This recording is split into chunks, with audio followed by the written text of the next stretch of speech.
Hello guys, and welcome back to the channel. Today we have a new video about Rememento White Shadow, and I want to talk about one of the characters that I do actually really like in the game, and it is Lucas. Everyone pretty much says that Lucas is tier D and that he's a bad character, that there are many other characters that would seem better than him, but in my opinion, Lucas is just good enough. He has enough damage, he deals enough damage, and he's good enough for whatever thing that you want him to do. Today, I just want to show you guys what is it that I have for my Lucas, how is it built, what do I recommend for weapons and everything else, and pretty much right where you can use him. I just have to let you know, guys, that I have used my Lucas to beat the entirety of the Abyssal Lake. Right, I have completed Abyssal Lake 30th, and I have made use of my Lucas in the previous rotation to complete it. In this particular rotation, if I'm don't remember correctly, I also used him. It was a combination of him plus Ivy, and it was just incredibly good because Ivy was just not letting the last buff move any turn, and then Lucas was just destroying the enemy, doing so much damage. So I do believe that Lucas is a really good character and that his damage is actually really good. So let's go ahead and start with the stats. This is what my Lucas is using right now, which is pretty much the set that I use on my Xeon. Is 1155 attack. I do have 172 speed, 86% crit rate, and 192% crit damage with some effect accuracy as well, right? Affinity is max, which means that I'm getting a little bit extra 50 defense, 50 attack, 500 HP. So that's something to say as well. My Lucas is also almost full on dupes. I'm just missing one, and I don't have enough points to buy it. If I would have any points to buy it, I would have buy it. I bought this one because this one also gives you the option to provide a self defense break on enemies. So if you actually make a Lucas that has like a good amount of effect resistance, or you bring Machina alongside Lucas, then you would have a character that now is able to provide the defense break by himself. If not, you definitely want another character in the team that would provide the defense.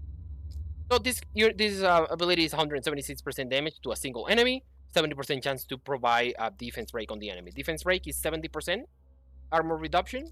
It's really good.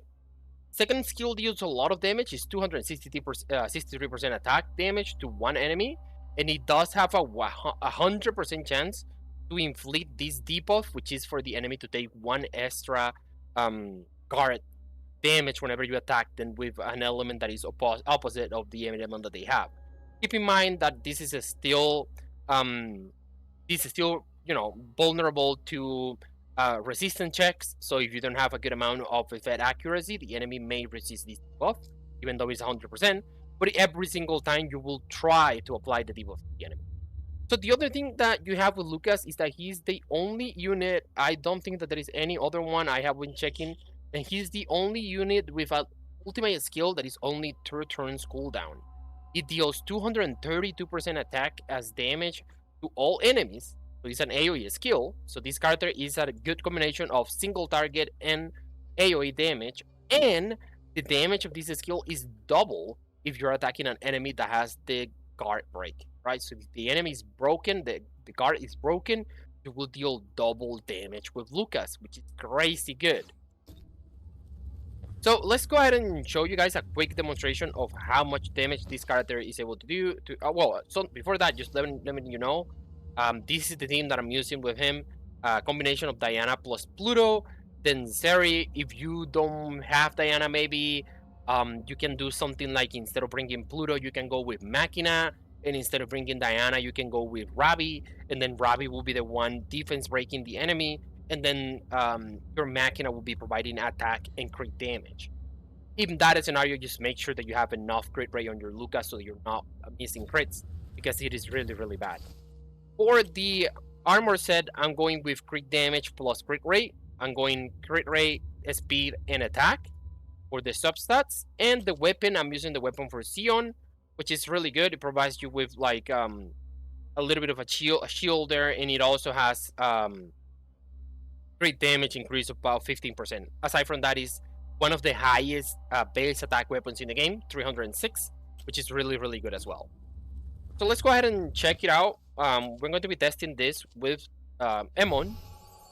I think these bosses are going to be the best ones for the reviews for all of these characters. And it's just for you guys to have an understanding of how good is going to be the investment if you decide to play any of these characters.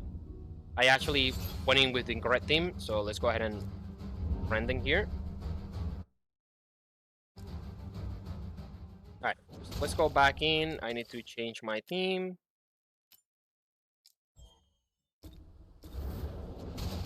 And here we go.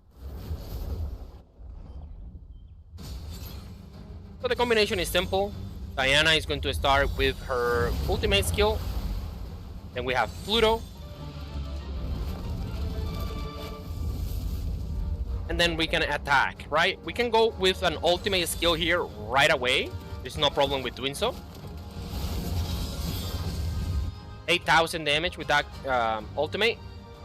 So we can go ahead with a basic attack here. Keep in mind that the enemy didn't have the defense break on them, so the damage is, it's going to be looking pretty low there due to that. So let's go ahead and apply some defense break here. And this is going to be second skill. 13,000 damage, which is really good again. And now we can do this. We can buff Lucas so that he can attack again. And keep in mind that now the enemy has the guard broken and defense broken. And since Diana used her skill on Lucas, Lucas can immediately use his ultimate again. So Lucas and Diana are a safe combination because of this, because you can constantly be recasting the ultimate for Lucas. And that's 27,000 damage. And as you can see, I won. That was it. Lucas is actually really, really good. Again, the damage is good enough. Something else that I do with Lucas is that I use my Lucas to clear the Corruptor Apostle. So I use my Lucas here and I use my Sasha here. And they work perfectly fine. I do have to say that there is still some, some more investment that you need in this character because, for example, when it comes to the Apostle, sometimes you don't kill the ads that she summons, and that's a little bit bad there because they would be surviving with just a little bit of HP. But if you have a better set of armor, because I'm not saying that this is peak performance for Lucas, right? This is not the best set of gear that you can have on a Lucas. You can definitely go higher than this, have more crit damage, have more crit rate, right? Play with Machina that gives you more crit damage instead of more crit rate. There is definitely some ways in which you can definitely increase the damage of this character. But having all of the dupes is really important because you would get an additional 8% attack and 10% crit damage here. And also maxing the talents here for extra crit rate, and extra attack, right? I'm pretty sure that if I were to invest in everything that I'm missing for the character, I will be around 1,200 attack, something like that, right? No, probably almost 1,300 attack, right? And I would be probably at 90% crit rate with 202% crit damage. So there is definitely still some more damage that I can get just by investing on some of the talents and the dudes for the character. But for now, that's what I wanted to show you guys about Lucas, how good he is, and how you can use him. If you want to know the team that I am using for Abyssal Lake, let me just show you guys because I'm thinking that this is going to be the team that I'm going to use pretty much every single time to clear Abyssal Lake until they definitely decide to change the last boss. I want the last boss in the Lake of the Abyss to be different every time. Having the same boss every single time at the end is pretty lame. I would like for there to be like the dragon ones, or maybe just put whatever other boss there, right? Or just once the story continue advancing, or even the last boss that is in the story that is a water boss, it would be good, right? But the team that I'm using for this is going to be Ivy, Lucas, um, Libertas, and Stain. This is the team that I was using, and this is the team that allowed me to clear the entirety of the Abyssal Lake without any problems. You may as well also remove Libertas, and instead of Libertas, have, for example, Diana in the team, just for you to have like extra rotations there with extra damage and all of that. But Libertas is really good because she provides the defense break, so that's the reason why I'm bringing her, just for me to have more damage. But in any case, guys, I'm going to be making a couple of different guys for different characters. Lucas is the first one. I'm going to be continuing with Sasha, and then I'm going to be moving to Yuri, which is a guy that I already uploaded, but I didn't notice that the video was not recorded correctly. So I uploaded it, and it was my bad. I'm sorry, guys, for that. But if you want any other character after that, again, Lucas now, Sasha, then I'm going to be going with Yuri.